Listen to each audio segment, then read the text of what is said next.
Ekate did not cry. Not when she signed the form. Not when they wheeled her into surgery she might not survive. She looked calm, almost too calm for a girl who was about to give away a part of her body. The hospital in Calabar smelled of disinfectant and fear. The walls were pale, the lights too bright, and the silence too loud. Outside the ward, Mama Idara sat on a plastic chair, pressing her Bible against her chest like it could stop death from entering. Her wrapper was tight around her waist. Her eyes were swollen. She had been crying in bits, the way tired people cry when they don't have strength for loud tears. And Emem, Ekate's twin sister, lay on a bed like a candle that had almost finished burning. For weeks, Emem had been fading. Her cheeks had sunken. Her eyes had become sharp and tired. Dialysis had helped, but it did not heal. The doctor had warned them. Time was not the same as rescue.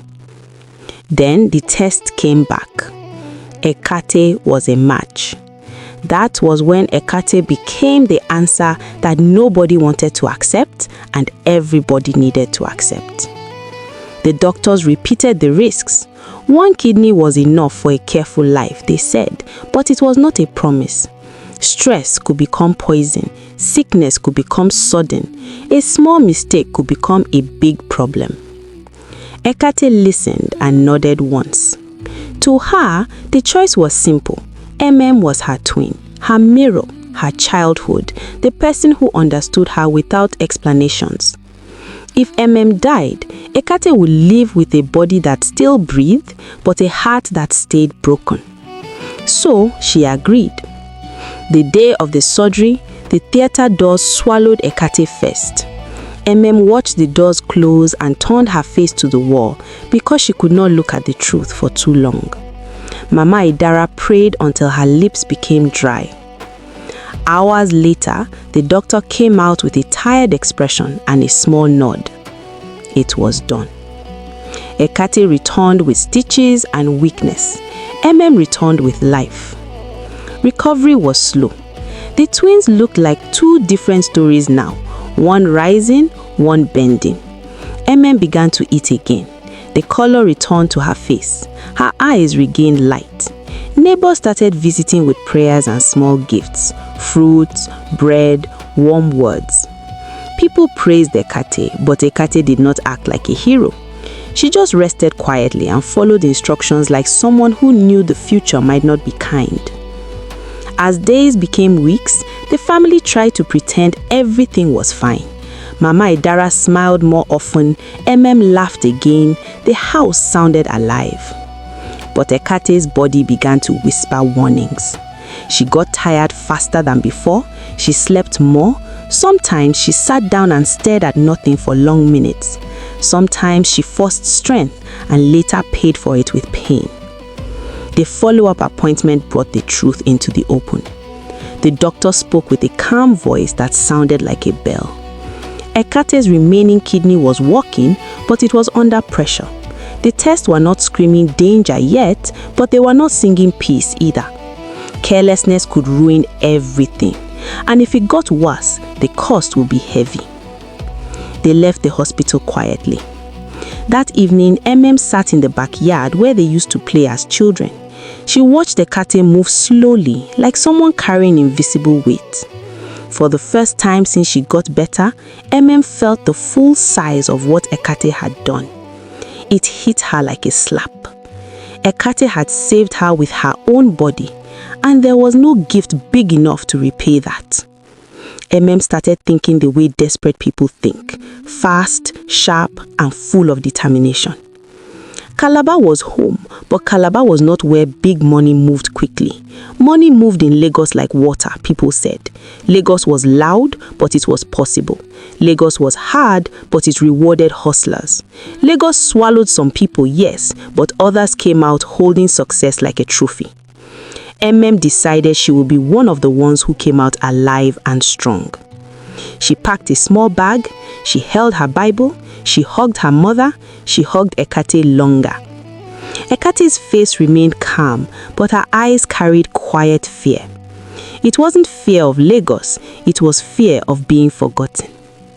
On the morning Emem left, rain fell lightly, like Calabar was trying to warn her gently. She boarded a bus at the park, squeezing between strangers and sacks.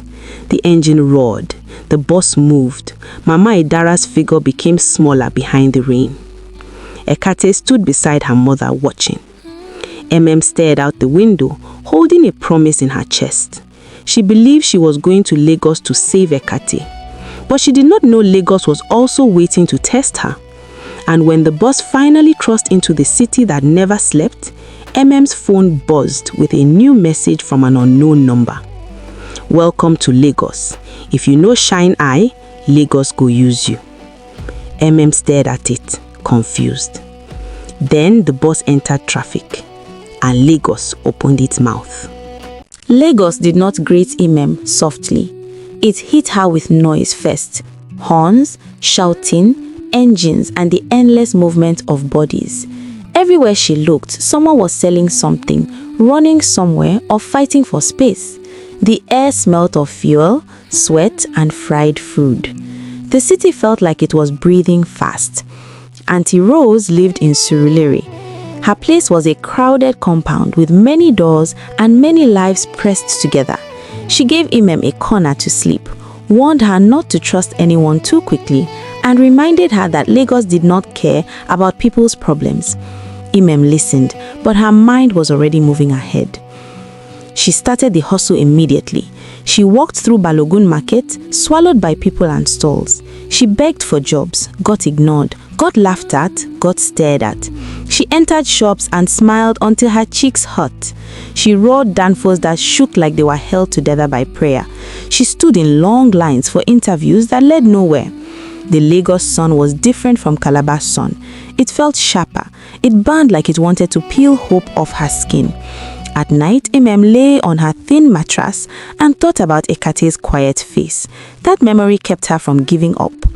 After some days, she got a small job at a boutique near Yaba. The salary was not much, but it was a start. She smiled into her pillow that night because even small money felt like victory. She sent the first amount home quickly. Mama Idara replied with prayer emojis and gratitude. Ekate replied with a simple message, "I'm proud of you." That message warmed Emem's chest. For a while, she stayed focused, but Lagos started calling her in another voice. It began with a friend. Ijoma appeared one evening at the boutique dressed like enjoyment itself. She spoke with confidence. She moved like someone who had Lagos in her pocket. She didn't offer Emem deep friendship. She offered her an escape. A way to breathe. A way to feel young again. A way to forget stress. Emem resisted at first, but resistance becomes tired when life is heavy. One Friday after work, Emem followed Ijeoma out just for small outing. The small outing became a lounge in Ikeja with loud music and lights that hid reality. It became laughter that made Emem forget the weight on her shoulders. It became a night where she did not have to think about hospitals and kidneys. When she returned late, Auntie Rose did not ask questions. She only looked at Emem with tired disappointment, the kind that hurts more than shouting. Emem promised herself it would not happen again. But Lagos is not only a place. Lagos is a temptation with many faces. Soon, Emem started attending more events. A birthday here, a hangout there, a weekend trip that she justified because she worked hard. Each time, she told herself she deserved rest. Each time, her savings reduced quietly. She still sent money home, but the amounts became smaller. She started delaying calls because calls reminded her of responsibility. The more she avoided home, the easier it became to pretend she was still doing fine. Then, Toby entered her life. He was not the loud type. He didn't shout in her ears. He didn't behave like he was doing her a favor by noticing her. He appeared at an event she worked at in Lekki, and he treated her with calm kindness. He made Lagos feel less harsh. He began to show up more often, and when he did, Emem's heart relaxed without permission. He gave her small help, transport money, food, advice. He spoke about dreams, business, and soft life that could be achieved with the right connections. Emem started enjoying the feeling of being cared for. Slowly, she moved from surviving Lagos to tasting Lagos, and Lagos tasted sweet. New clothes appeared, new hair appeared, new confidence appeared. The mirror began to show her a different Emem, one who looked like she belonged. But somewhere in Calabar, Ekate was growing weaker quietly. The hospital appointments continued, the medications continued, the warnings continued. But Ekate did not complain much. She carried her pain like a secret so her family would not collapse under fear. Then one night, after a long outing where music swallowed time, Emem's phone buzzed repeatedly in her bag. She felt it, but she ignored it. She told herself she would call back later. She wanted one more laugh, one more song, one more moment without worry. When she finally checked, she froze. Missed calls filled the screen. The name Mama repeated like a cry. Her heart started beating too fast. Then she saw the voice note. Emem pressed play. Mama Idara's voice came out shaky and broken, like someone speaking from inside a storm. Ekate had collapsed. The hospital had demanded money. The doctor had said something frightening. The voice note ended with crying. Emem stood up, the chair scraping the floor loudly.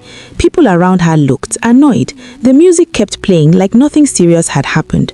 But in Emem's head, everything had gone silent. She tried calling back. No answer. She tried again, still no answer. And as she stood under the street light shaking, she realized something painful. She had come to Lagos to save Ekate, but Lagos had been saving a different version of Emem, and that version was forgetting the cost of her own life. The road back to Calabar felt longer this time. Emem sat in the bus, staring at the darkness outside, holding the seat tightly like she could hold the past too. She didn't sleep. Every time she closed her eyes, she saw Ekate's body on the floor. She saw the hospital bills. She saw her own distractions like bright knives. When she arrived, the hospital smell greeted her again. It was the same smell from before, disinfectant, fear, and prayers trapped in corridors. Ekate lay in bed, looking smaller than Emem remembered. Her skin looked dry. Her eyes were tired. She was alive, but she looked like someone holding on to life with thin fingers. Emem did not have many words. She didn't need them. Her guilt filled the room like smoke. The doctor explained it plainly. Ekate's remaining kidney was failing. Dialysis was now necessary. They needed money, planning, and speed. Time had become an enemy. Dialysis began like a routine punishment. The machine took Ekate's blood and returned it, clean but slow. Ekate sat through it with quiet patience. She did not cry, she did not beg. She simply endured. That was where Ekate met him. He was a man sitting at the other side of the hospital room. He looked young enough to still have dreams, but sickness had already stolen some of his strength. He came often, always quiet. His eyes were calm, but his body carried tiredness. They didn't talk much.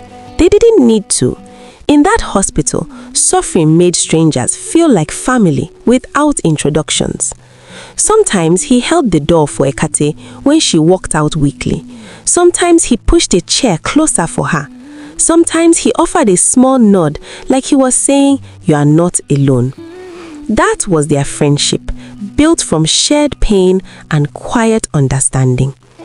Meanwhile, Emem watched everything with a heart that felt too heavy. She stayed in Calabar for some days, helping with what she could, but the money problem did not respect tears. Ekate needed consistent bills paid, and Emem needed to return to Lagos to gather funds fast. This time, Emem entered Lagos like someone entering war. No outings, no distractions, just work. She worked at events, she cleaned, she sold small things by the roadside. She saved every naira she could. The city still screamed around her, but she moved like a person wearing earplugs. She was no longer chasing fun, she was chasing time. Then the temptation returned wearing a smarter face, a quick money promise, a fast-growing investment, a shortcut. It came through the same channels that had once made Lagos seem soft: connections, advice, and people who sounded confident. Toby showed up again, acting calm, acting supportive, acting like he still cared. He didn't speak much about love, he spoke about solutions. Emem was tired of struggling slowly. Ekate's dialysis was eating money like fire eats dry grass. So Emem listened. She invested small at first. It paid back quickly. That small success hooked her mind. She invested more. She started seeing a future again. She imagined walking into the hospital with full payment. She imagined telling Ekate, "We made it." Then the day came. Emem tried to withdraw. The platform did not open. She tried again. Error. She tried again. Nothing. Panic rose like hot water. She called the numbers. No response. She went to the address. Empty.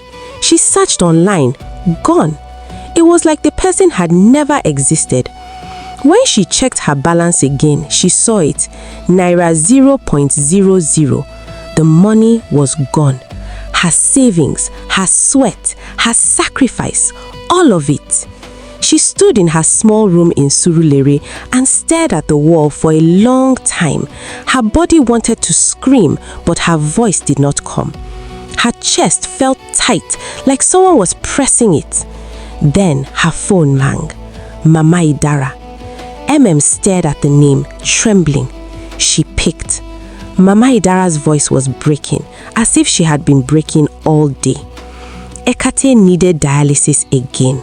The hospital wanted payment immediately. Emem's lips parted, but nothing came out. How could she confess that she had failed again? How could she tell her mother that she had trusted Lagos again? She dropped the phone slowly, her hands shaking as if they were no longer hers. Then another message entered her phone. A strange number, a short sentence, cold, mocking, final. Welcome, Lagos collected your money. Emem's knees hit the floor, and while she sat there in silence, one truth rose above all her pain. Ekate was running out of time, and Emem had wasted too much of it. Call came after Emem had finally accepted that some losses never return what they take. This time, she did not run from the truth. She carried it like a stone in her chest and kept walking anyway. She told Mama Idara everything. The silence on the other end of the phone hurt more than shouting ever could. It wasn't anger, it was sorrow. The kind that drains words because there is nothing left to say that can fix it. Emem cried, but she did not stop moving. She returned to the hard path. No shortcuts, no quick wins. She sold snacks near bus stops. She carried trays at events. She cleaned offices before Lagos fully woke up. Shame no longer mattered. Shame could not pay for dialysis. Pride could not buy life. Day after day, the money began to gather again, slowly, steadily, honestly. In Calabar, Ekate kept going to dialysis, and the quiet man kept showing up too.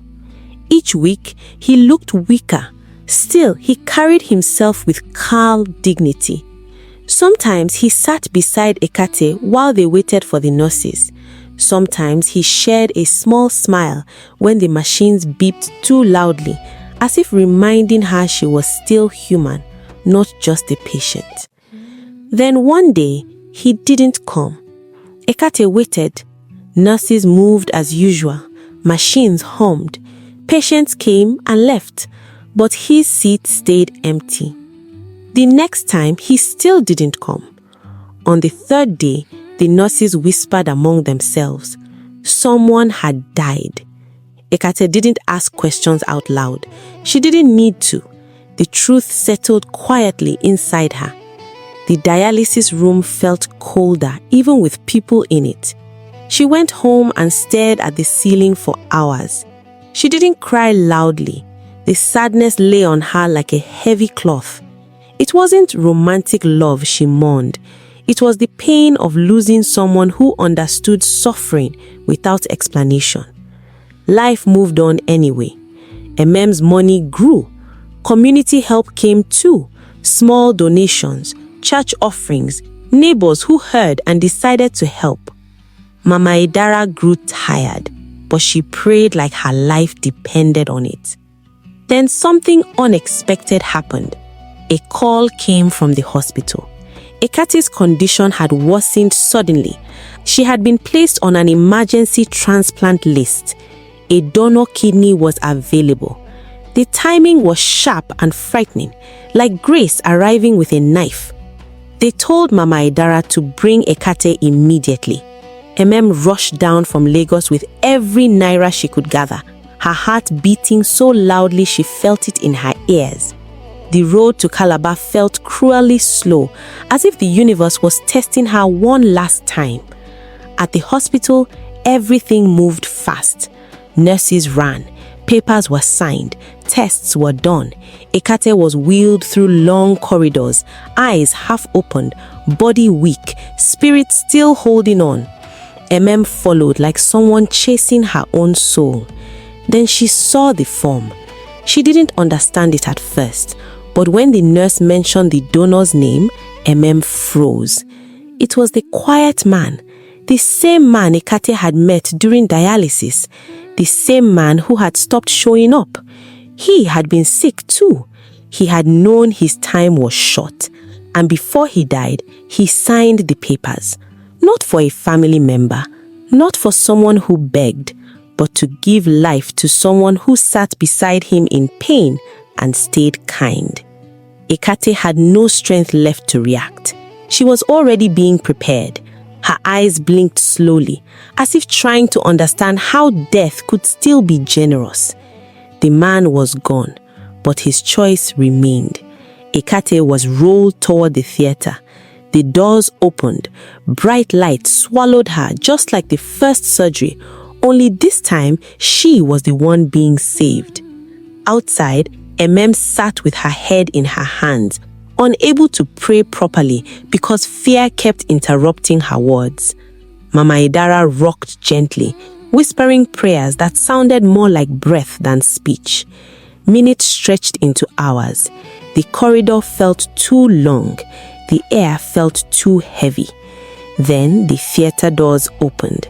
A doctor stepped out. His face gave nothing away. No smile, no frown, only calm.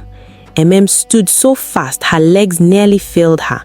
Mama Idara stood too, gripping her wrapper like it was holding her together.